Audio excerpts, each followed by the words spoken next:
And good afternoon, everyone, and welcome back. This has been an excellent day. There's been so many awesome sessions that were going on, from the vendor hall sessions earlier today to our keynote speaker, Congresswoman Norma Torres, who just went on the last session, an amazing session, and it was an excellent time.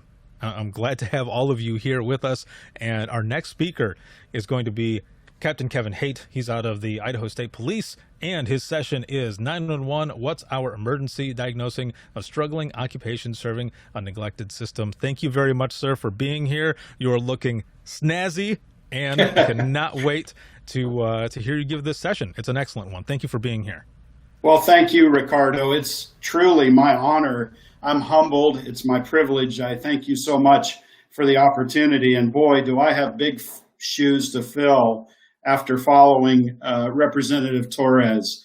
Her passion, her knowledge of the job. I'm just rooting for her to succeed with the efforts that she is spearheading in Washington, D.C. that frankly should have happened a long time ago, and more frankly shouldn't require legislation. But that's the cards we're in. That's what we're dealt with. Good afternoon, everybody, and good morning to those on the far Pacific coast, Alaska and Hawaii. And I just consider this such an honor and a privilege. My presentation today is about my master's degree thesis, 911, What's Our Emergency? Diagnosing a Struggling Occupation Serving a Neglected System. Obviously, that's a bit of a pointed title. That's on purpose. And that is coming from a cop who recognizes that the 911 discipline is a struggling discipline, and that 911 nationally is a neglected system. That does not mean that I'm not saying in that there isn't some outstanding things that are happening in 911. There certainly are. But there are also some things that really need to be shored up, and that's what I've really put a lot of focus on. So what drove this passion for me? Many of you that are attending this afternoon know that face, unfortunately. In 1998, Chief Bill McNeil in the state of Florida, a police chief, tried to get his colleagues, sheriffs and police chiefs, to initiate a statewide training standard for 911 dispatchers in the state of Florida. It was shut down categorically. It's not needed. We don't have a problem. We're trying to fix something that isn't broken. We don't need the state telling us how to run our 911 centers. You name it. He received all kinds of excuses for why that wasn't necessary. 10 years later, Denise Amber Lee was kidnapped, raped, and subsequently murdered in South Florida. And it took that incident to finally get police chiefs, sheriffs, legislators, policymakers to realize that we do in fact have a problem in 911, and we do in fact need a professionalization and a standardization initiative in the state. Unfortunately, it took that tragedy to get them to do it. How does that intersect with my life? As I said, I'm a police officer. I've never been a dispatcher ever. I love our emergency dispatching profession, but I've never done it. It's affected my life because in about 2015, for the first time ever, I heard this story.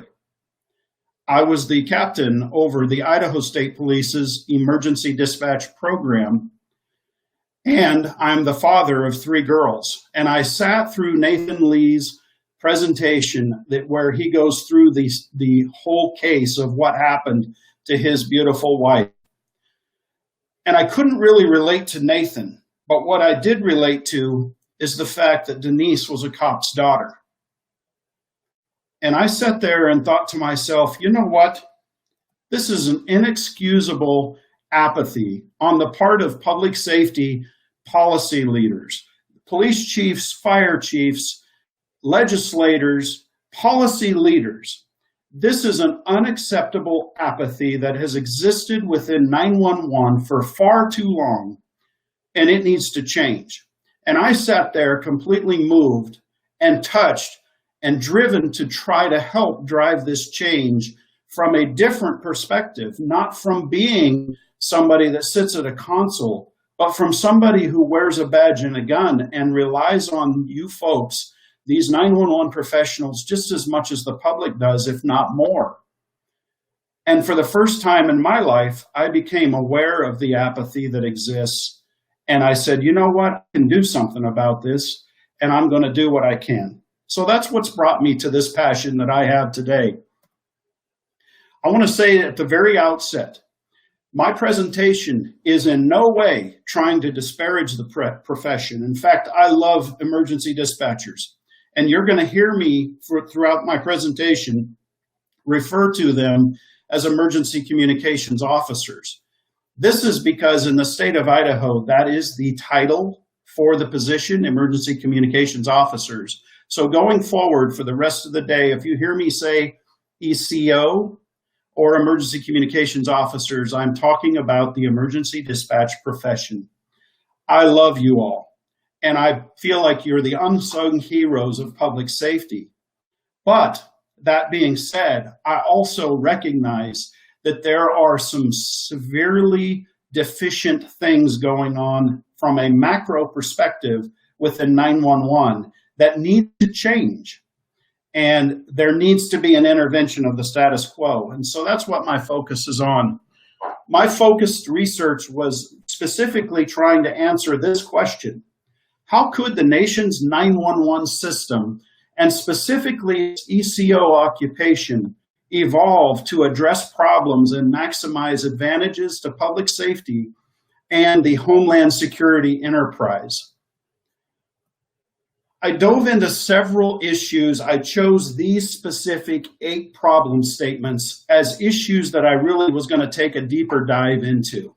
Number 1, there is far too much anecdotal evidence for a need for professionalization and standardization, again, from a macro perspective. So I didn't look at this from an Idaho State Police Agency perspective, or a state of Idaho perspective, or a state of Michigan perspective. I looked at this from a national perspective. Number 2, in terms of problem statements, is that the Office of Management and Budget misclassifies the ECO occupation as clerical. And we just heard from Representative Torres and all of the efforts that she is expending to try to correct this, and I applaud that. I'm a huge supporter of her efforts, and it needs to happen.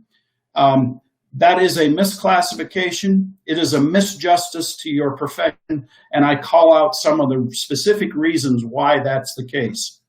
Number 3, 911 system nationally is under duress as a result of antiquated technologies and funding scarcity or lack of funding paucity. Number 4, jurisdictions are pilfering 911 fees.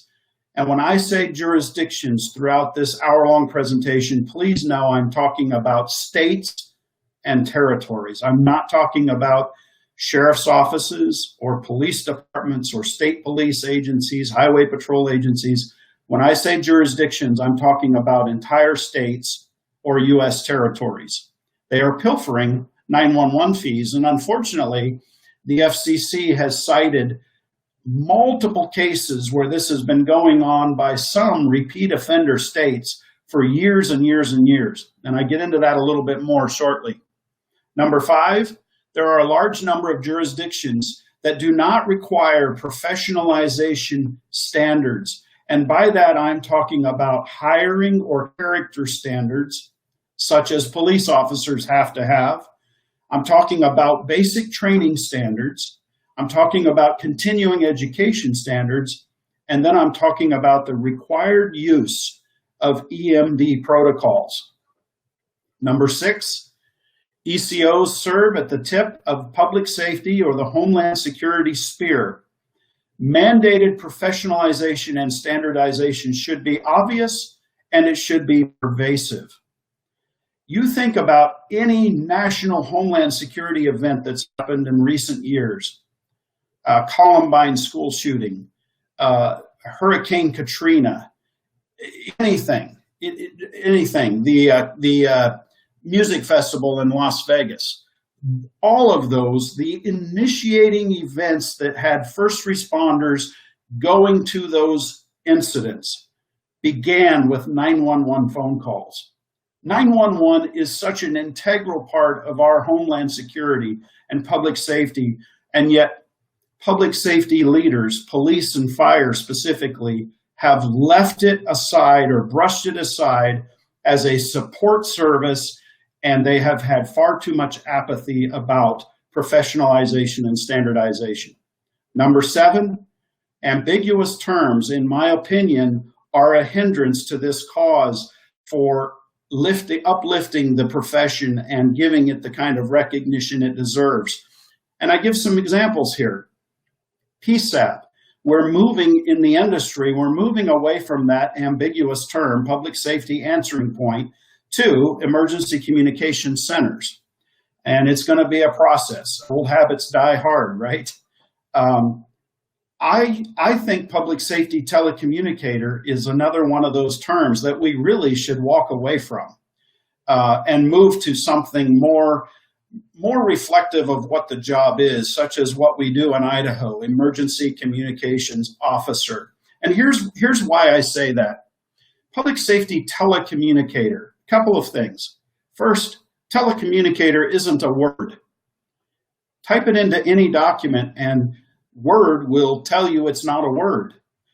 Second, if you ask somebody out on the street what a telecommunicator is, you're going to get all kinds of answers. A phone operator, they might say a 911 dispatcher. It does help that we say public safety at the front of it, but still, it's an ambiguous term, and here's my big rub with it. I know you. I know what you all do. And you do so much more than telecommunicate. You're talking on the radio. You're mining for data in all of our systems and data systems. You know, NCIC and Epic and everything else. You do so much more than telecommunicate. And I don't know why there's a resistance to abandoning that term and going to something that's more real, because in the industry, we use CTO, Communications Training Officer. We use that. We've been using that for years. So I would just argue we need to get away from those ambiguous terms. And then lastly, number 8, emergency communication centers are plagued by systemic challenges with recruitment and retention of skilled, career-minded ECOs. And you all know, I'm preaching to the choir here. I know that. So, first, just a quick history on 911. It was recognized as a need back in the 1950s. The first 911 call was placed in Haleyville, Alabama in 1968. Interestingly enough, 6 days later, the second one was placed in Nome, Alaska. So why do I touch on that? Well, I'll touch on that because to understand why you guys are classified as clerical right now, you kind of have to understand the beginnings of the profession. Because back in the beginnings, it truly probably was mostly a clerical job. I mean, calls would come in, you'd receive the information, and then you would disseminate the information, and there really wasn't any interaction or much involvement other than you were the relayer of information, right? So arguably, the classification in its origins may not have been a bad classification. The difference is the job is so much more than that now, so drastically different from what it was in the 60s and the 70s and even the 80s. Office of Management and Budget classifies every occupation that exists in the United States. And 911 emergency communications officers are currently classified under the Office and Administrative Support occupation, and they're classified as dispatcher/public safety telecommunicator. Something interesting I'd like to note here that I stumbled in during my research is that air traffic controllers are classified within the transportation and material moving occupations.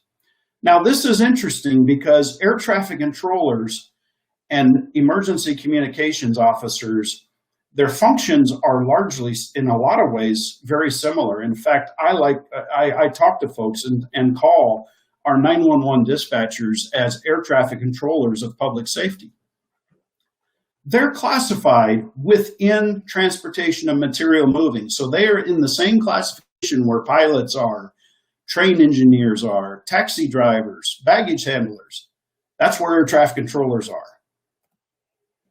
And yet, Office of Management and Budget continues to hold fast that ECO's work is outside of what public safety first responders do, and therefore need to be in the office and administrative support occupation. It's just a canard.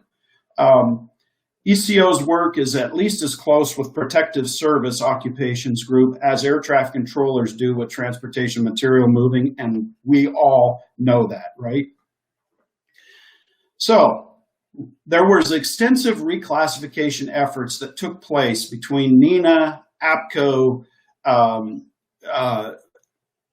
911 industry that began back in 2014, ran through 2017. It received legislative support. It was bipartisan and it was bicameral, meaning it was both the House and the Senate. OMB was urged to reclassify that occupation and move it out of the office and administrative support side over to protective service occupations group. And as you all know, and as Representative Torres alluded to in her presentation moments ago, they refused to do that, which is what's forcing us to have to approach this with legislation mandating that they make this change. Interesting note on the protective service occupation. Okay, that's where I'm at as a police officer. That's where firefighters are at. That's where lifeguards are at. You know who else is there? Crossing guard people, school bus monitors, casino security folks. They're in the protective service occupations group.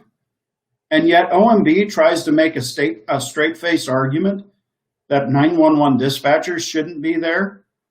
It's pathetic. Rebuttal cited these 6 specific points. They rebutted that the work performed is that of a dispatcher, not first responder. Now you have to think the way they're thinking to understand that. They're putting you in the same category as a taxi dispatcher, as a truck driver dispatcher, as a train dispatcher. And so they say, argument number 1, work performed is that of a dispatcher, not a first responder. Number 2, ECO is normally precluded from administering actual care. Number 3, ECO is normally precluded from talking someone through procedures. Number 4, ECO is normally precluded from providing advice. Number 5, separating the ECO from the other non-public safety dispatcher professions, again, the taxi dispatcher, the truck driver dispatcher, they say would be confusing. Well, confusing to who?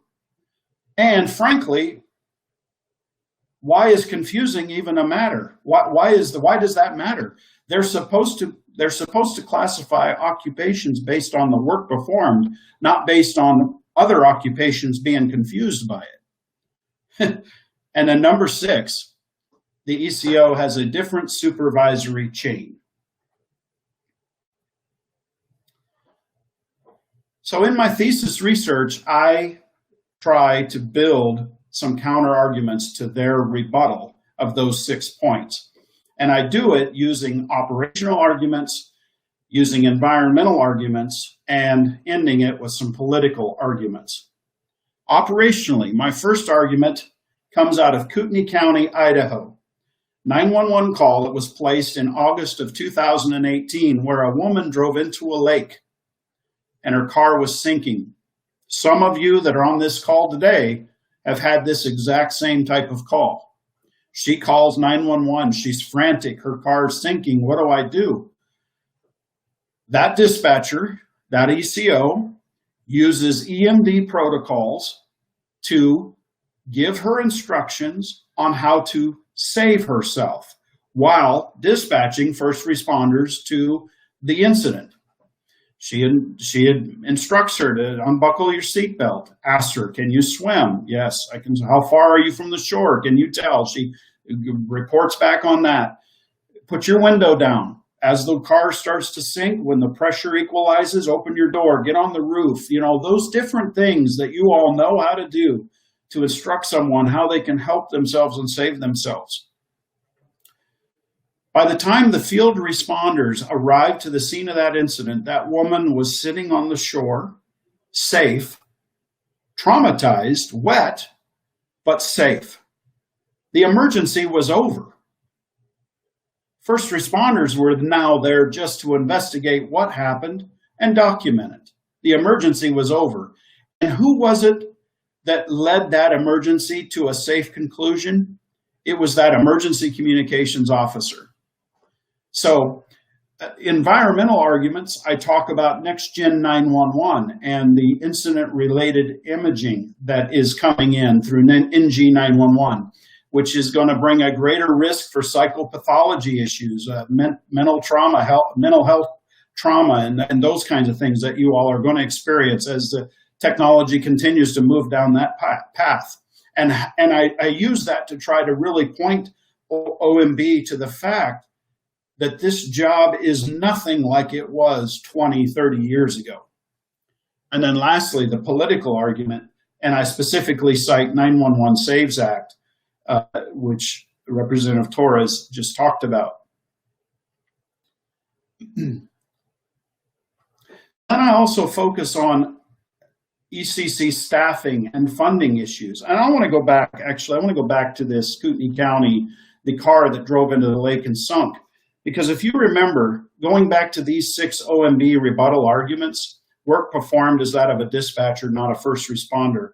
Okay, that emergency communications officer that helped that woman that drove into the lake, that work that she did, that was not the work that a taxi dispatcher would do. That was not the kind of work that a truck driver or a train dispatcher would do. That was the work that a first responder would do. OMB is completely wrong with that. Oh, and by the way, number 2, the ECO is normally precluded from administering actual care. Well, what was the care that that ECO provided to that woman in that car? For the last year and a half, we've all been dealing with COVID and the pandemic. How many of you have gotten telehealth care? Oh, is that care? Yes, indeed. Everybody thinks that's care, but when you and the ECO profession provides advice and care over the phone, all of a sudden that's not care. Again, OMB's argument is lame, it's weak. Number 3 is the ECO is normally precluded from talking someone through procedures. Well, it's obvious that that Kootenai County ECO clearly talked that woman through procedures. Number 4, the ECO is normally precluded from providing advice. She provided all kinds of advice to that woman. We already talked about the separating them would be confusing, and then the ECO has a different supervisory chain. In that particular case, and in most cases, the ECOs answer to a police chain of command somewhere within the chain eventually, or fire. And I can talk about that more later if we have time. So, chapter 3 of my thesis, I focus on the staffing and funding challenges that ECCs are facing as well. I already mentioned at the beginning of my presentation about Chief Bill McDaniels in the state of Florida. He's now a retired police chief, but in 1998, he tried to get standards passed in the state of Florida, and it was shot down, and it was shot down by his peers, my colleagues in my profession. And it's shameful, it's inexcusable. And I'm a pretty outspoken critic of that, and proud to be, by the way. But on top of that apathy, I'm also going to talk about a little bit of other apathy that I've experienced, especially as I was doing my research. From the state of Minnesota, I interfaced with a leader from an ECC and talked about the research that I was doing while I was in the middle of it. And to my shock, that ECC leader told me that they didn't believe Minnesota needed a state standard because ECCs use different CAD systems. They use different radio systems. We've got different policies and procedures. I don't know how the state would really mandate basic standardization and professionalization because we all use different systems. Well, I didn't get in an argument with that person, but I'm here to tell you, ladies and gentlemen, as a police officer, every police department uses different CAD or records management systems. Most police departments use different patrol cars. We have different policies and procedures. We use different firearms, but we're required to meet a basic hiring standard and basic training standard and a basic continuing education standard. It's a lame argument. There still needs to be standards. And so there's apathy even within the 911 ranks about this, unfortunately, and that needs to go away. Thirdly, I cite some apathy. This came from the state of California and the Professional Firefighters Association, where they wrote a letter trying to deter a law from passing in California that would recognize ECOs as first responders. Thankfully, they didn't prevail in their attempts. But they wrote this lame letter and they used words, I cited some of them here, of well-respected and dedicated professionals. And they're talking about you all. This is the Firefighters Association. They're telling legislators that 911 are well-respected and dedicated professionals, that such professionals play critical roles in the overall emergency response system, but. Yes, but. And then you all know what comes after that, but. They start defending the fact that we're truly first responders because we might fall through a roof. We're the ones out there on the highways. We're the ones responding to the fires, and they're sitting in a building. They're sitting in front of screens. And again, just laying out all of their pathetic arguments for why you all shouldn't be first responders. And I celebrate the fact that they failed miserably. The Police Executive Research Forum, commonly known as PERF, has actually done quite a bit of notating of a lot of the same things I point out, and I point out some of those here in my presentation. First, they pointed out back in 2017 that ECC services are relegated to subordinate and undervalued disciplines within public safety. Undervalued disciplines within public safety. I applaud PERF for saying that. Unfortunately, there's still too many police and fire that aren't listening to it. Next, I'm going to move on to funding paucity within 911. There is stress on our nation's 911 system, and it is increased due to inadequate funding and inadequate financial investment. The FCC has cited numerous states and territories that have collected over $2.9 billion in 911 fees in 2017, and almost 10% or approximately $285 million of those dollars were spent by certain states for non-911 purposes. And I'm talking about filling potholes, buying garbage trucks, stuff that has nothing to do with 911. And yet we sit back and scratch our heads and wonder why 911 struggles to update its equipment, why it struggles to pay its people better salaries, so on and so forth. Some of the some of the repeat offender states are Montana, New York, New Jersey, Nevada, Rhode Island, West Virginia, U.S. Virgin Islands, and there are others. But those are some of the states that have done it the most.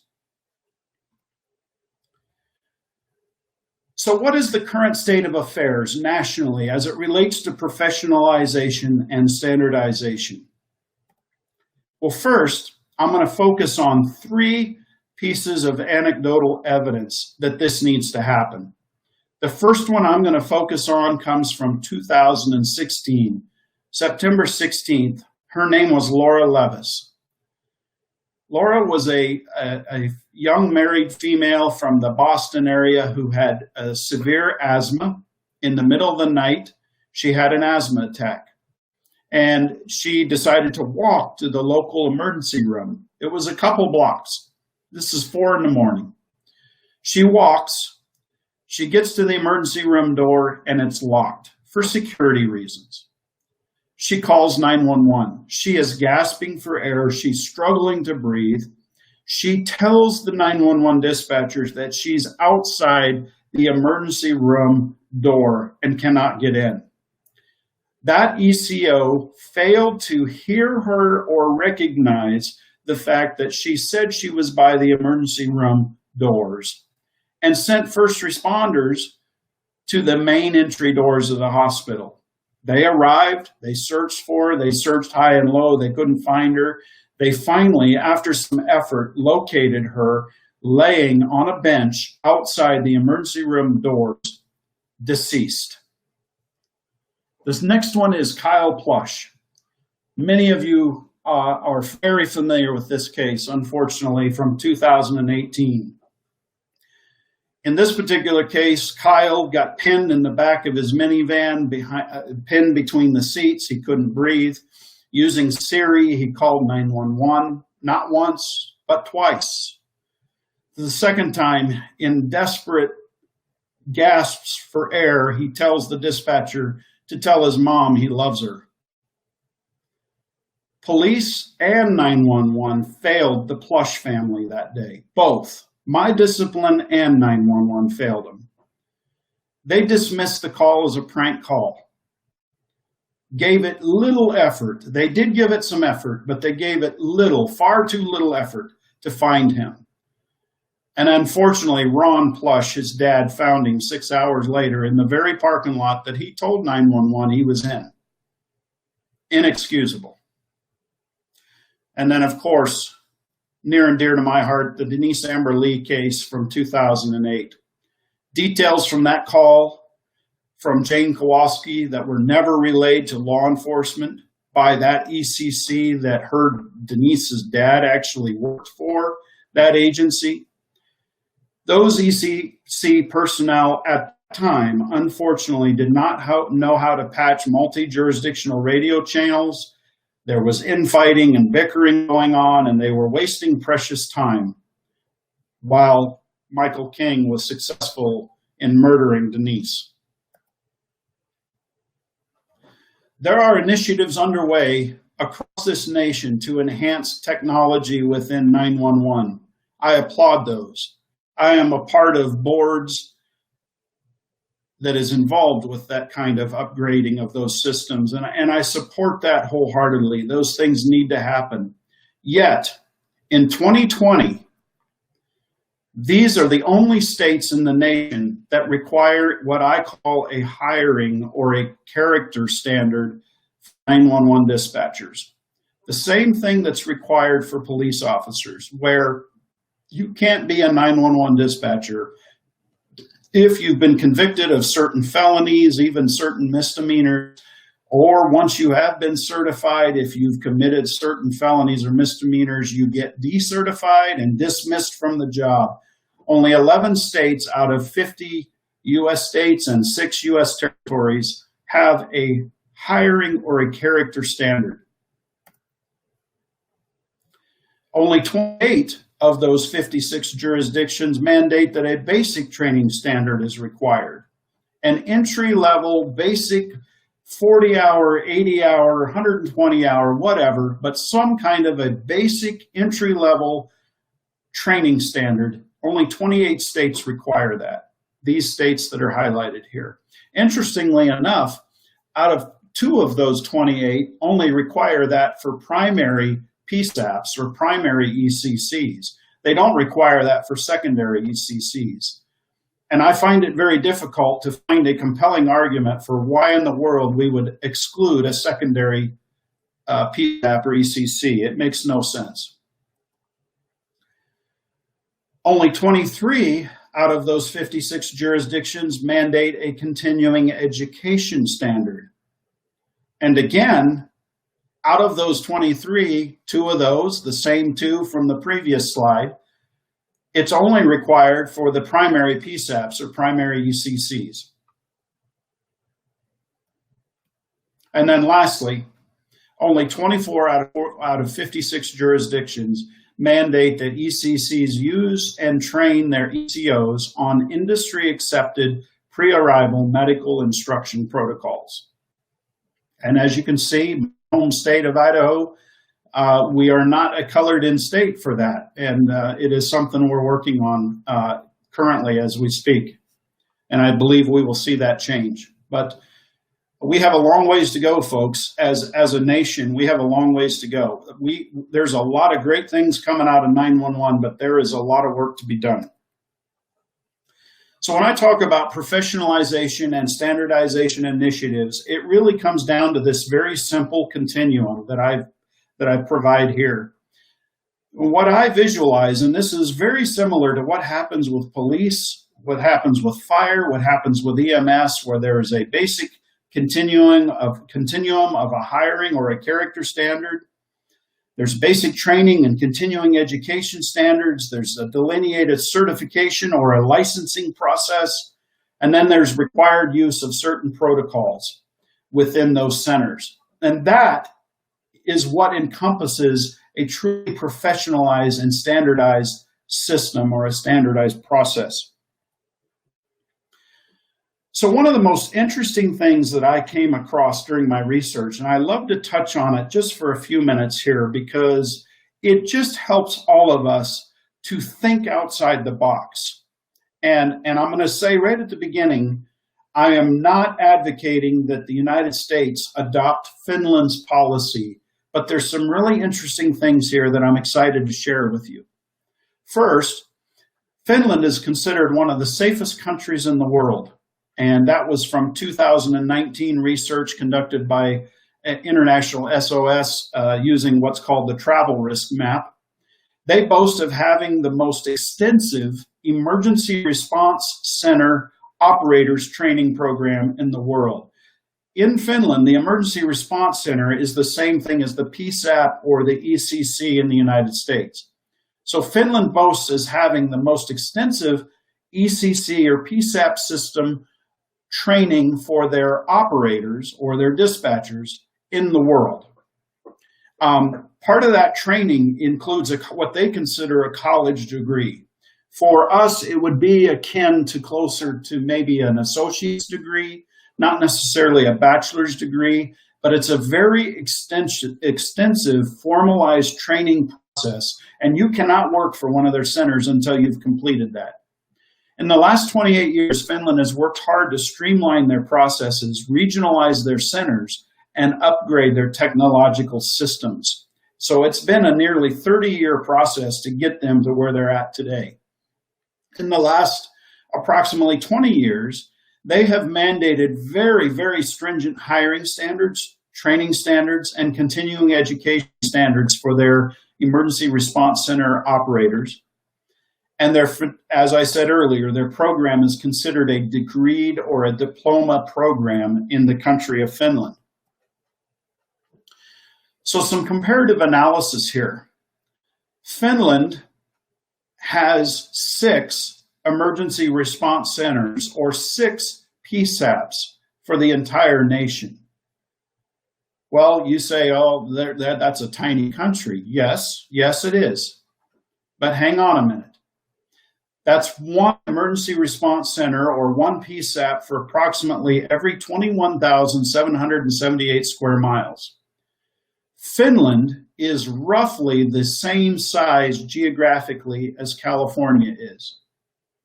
Population-wise, they are about the same size as the state of Colorado. So how many PSAPs do you think California has? 493. Colorado, 104. Finland has 6. Again, I'm not advocating that the United States adopt the Finland model necessarily. I am just simply pointing out that there is some things that can be done to highly professionalize and standardize our system And maybe some economy of scale policies need to be considered to achieve that. That's all I'm saying here.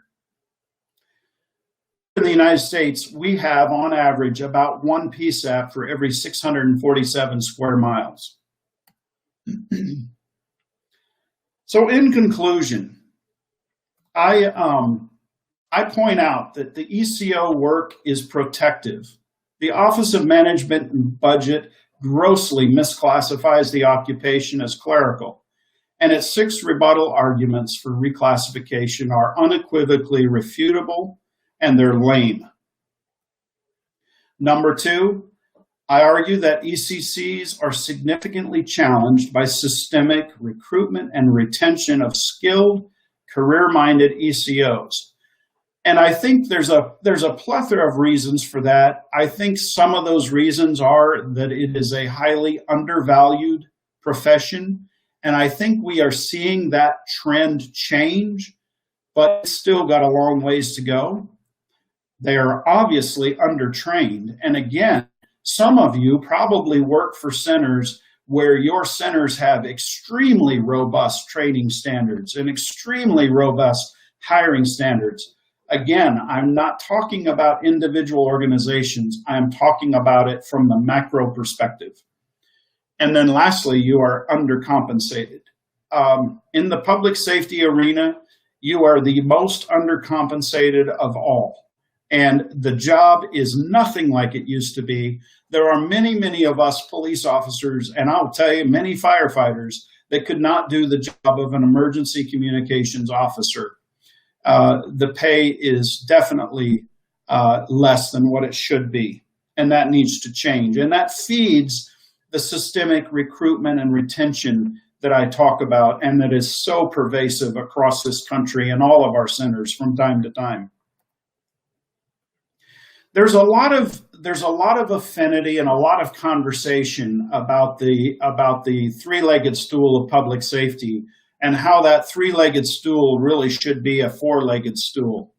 I'm going to ask you to just go with me on a little ride for a minute here and picture this. So the first leg of this stool, the blue leg, is police, my discipline. And I think without question, that is definitely one of the legs of the stool. Then you've got the red leg, which would represent fire. Obviously, another leg of that stool without question. Here, the white-blue leg would be EMS, the medical side. And then, as I just mentioned, there's a lot of folks that see it as it should be a four-legged stool, with the gold leg representing the emergency communications officer profession. I'm going to argue a little bit differently. I'm going to argue that it's a three-legged stool with a gold seat. You all are the ones that hold those three legs together. You all are the ones that all three of those legs rely on to do their jobs and to do them well. And not only do those legs rely on that seat, but our society relies on that seat. You are between society and the field responders. And I really think this is a better model of what it should look like and how we in public safety as a whole collaboratively should view this partnership. Number 3, 911 system is under duress, and I talked about that a moment ago, that there are antiquated technologies. Many of our centers are way behind the times in technologies. Some of that is because there is not enough funding, and then there is not enough investment. Some of the reasons for not enough funding is money being pilfered and stolen, which is shameful and needs to stop. And by the way, I'll just pause here for a second. There was also a bill in the U.S. Congress that had been attempted to correct that, called the 911 Fee Integrity Act. And just like the 911 Saves Act sat dormant and got no movement for a long time, and we've got our fingers crossed that that changes now. The 911 Fee Integrity Act also sat dormant, got no movement. Nobody wants to touch it. It's like the third rail, where people like to still dip into those pots of money when they have some pet project some highway they want to pave, or some garbage trucks they want to buy, or whatever else fancies them at the moment. Number 4, every jurisdiction should be mandating minimum training and certification standards. And again, by jurisdiction, I mean every state and every U.S. territory, in my opinion, should have minimum standards of requirement for 911. Policy leaders and public safety leaders should be appalled by the apathy that has existed, and they should join the efforts to change this. And lastly, organizations will need to pivot. They need to recognize the implications of next-gen 911, the ECO practitioner. Consider new knowledge, skills, and abilities that are going to be necessary, how to train the ECO for the job they will face, and ensure that their pay is commensurate with the duties that they are asked to perform. So recommendations, we need to abandon our apathy, our insincere arguments. The ECO is, in fact, a first responder. They are the first responder. If an ECO isn't a first responder, this 22-year veteran of law enforcement has never met a first responder. Your work is profoundly demanding, consequential, and pivotal to effective and efficient provisioning of public safety. Number 2, continuing education efforts need to occur. We need to embrace and adopt standardization and professionalization initiatives. The Office of Management and Budget considers ECO work as clerical and akin to that of a taxi or tow truck driver. That's horrific. It's ill-advised. It's ignorant. It needs to change. Number 3, address incommensurate pay, training, and benefits, and attitudes. Systemically high attrition rates leading to understaffed and overworked personnel in many of our ECCs. Number 4, we need to enhance our applicant screening, the training for those applicants, the mental health benefits to those applicants, because next-gen 911 is going to expose ECOs to additional trauma that up to this point they have not experienced. And then lastly, demand better from our political leaders. And this is where you, me, all of us that are listening today can really get involved. We need to demand more from those that make decisions at the policy level within our jurisdictions, within our states. Insufficient industry disgust, shame, fee theft, intoxication. That is another issue that really needs to happen in our industry. That's what I'm saying here, is that there is insufficient disgust with the 911 theft fees that's going on. Use of 911 fees for expenditures unrelated to 911 leads to vulnerabilities and failures of our system.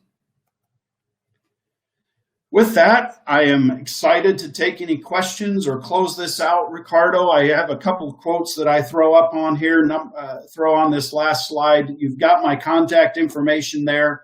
I am happy to answer emails or phone calls from anybody that'd like to talk to me more. But first quote, even if it's absurd to think you can change things, it's even more absurd to believe that it's foolish and unimportant to try. Peter Newman. And then Mahatma Gandhi, be the change you want to see in the world. And lastly, John Scully, the future belongs to those who see possibilities before they become obvious. I thank you so much for this opportunity. And Ricardo, I look forward to any follow-up questions or comments you have. All right, excellent. Thank you again so very much for doing this, for being here, and for sharing this presentation on your thesis as well. I don't know if you can see in the comments, everybody is just giving you a lot of love here. So this is well, thank you. It's hard to watch all those while I'm focused on my presentation, but I'm so grateful, and I hope it has inspired somebody, and I hope it truly helps us move this ball further down the field. For sure, yeah, and from the presentation beforehand to this one, and all the information that has been given out, a lot of people are fighting the good fight, and this information that you have here just adds to it. So thank you so very much for everything.